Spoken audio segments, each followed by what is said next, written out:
Here we are in New Bedford, Massachusetts, where it all took place. Moby Dick. Very exciting area. Old school, cobblestone and everything. Why is Moby Dick important for international relations?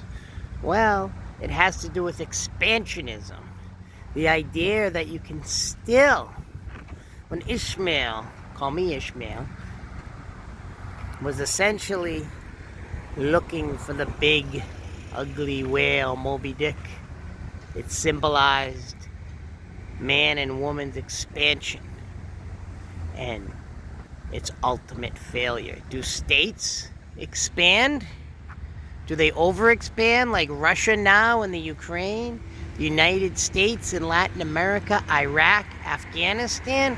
Like offensive realists like Mersheimer posits that states expand, but to their ultimate doom, like Moby Dick. There's the Nantucket, famous over there, the big ships going to kill and hunt the big whales.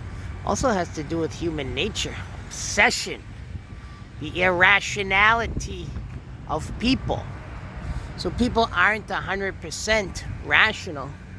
They're irrational. They're obsessed. They're emotional. Like, if you take my global politics, the classical realists focused on. So this is actually very important. Windy, listen to the wind. The wind of the ocean. Ooh, very scary. So the question is, do states expand? China in the South Chinese Sea? United States? Well, everywhere. What about Russia and Ukraine? Will that be the end of Putin? This is all about global politics, political violence, every single solitary thing you have to think about. Like Ishmael. Do people expand, become obsessed, emotional? And then the ultimate defeat. The world is not as rational as we'd like to think, but irrational. In fact, so irrational here in New Bedford, Massachusetts with Moby Dick, Nantucket.